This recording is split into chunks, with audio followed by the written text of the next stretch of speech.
പാലക്കാട് കല്ലേക്കാട് കഴിഞ്ഞ ആഴ്ച സ്ഫോടക വസ്തുക്കൾ പിടികൂടിയിരുന്നു. സംഭവത്തിൽ പോലീസ് പ്രതിയുടെ അറസ്റ്റ് രേഖപ്പെടുത്തിയിട്ടുണ്ട്. മണിക്കുറ്റിക്കളം സുരേഷിന്റെ അറസ്റ്റാണ് രേഖപ്പെടുത്തിയത്. RSS നിയന്ത്രണത്തിലുള്ള സ്കൂളിലെ സ്ഫോടനവുമായി ബന്ധപ്പെട്ട അന്വേഷണത്തിലാണ് നേരത്തെ പോലീസ് സ്ഫോടക വസ്തുക്കൾ കണ്ടെത്തിയത്.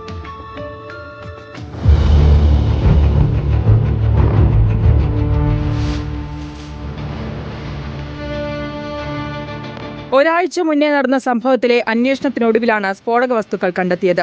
കേസിൽ മണിക്കുറ്റിക്കളം സ്വദേശി സുരേഷിനെ പോലീസ് അറസ്റ്റ് ചെയ്തു. പാലക്കാട് കല്ലേക്കാട് പൊടിപ്പാറയിലുള്ള സുരേഷിന്റെ വീട്ടിൽ നിന്നാണ് നേരത്തെ സ്ഫോടക വസ്തുക്കൾ പിടികൂടിയത്.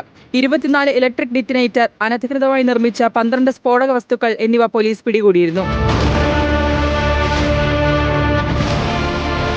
സംഭവത്തിൽ സുരേഷിനെ കൂടാതെ ഫാസിൽ, കല്ലേക്കാട് സ്വദേശി നൌഷാദ് എന്നിവരെ പോലീസ് കസ്റ്റഡിയിലെടുത്തിട്ടുണ്ട്. ഇവരെ വിശദമായി ചോദ്യം ചെയ്യും. അതേസമയം കല്ലേക്കാട് സുരേഷ് RSS BJP പ്രവർത്തകരാണെന്ന് CPM-ഉം കോൺഗ്രസും ആരോപിച്ചു. RSS കേന്ദ്രത്തിൽ നിന്നാണ് സ്ഫോടക വസ്തുക്കൾ പിടിച്ചതെന്നും സ്കൂളിലെ ബോംബ് സ്ഫോടനത്തിൽ പോലീസ് അന്വേഷണം ശരിയായ ദിശയിലാണെന്നുമാണ് CPIM നിലപാട്. റിപ്പോർട്ടർ, പാലക്കാട്.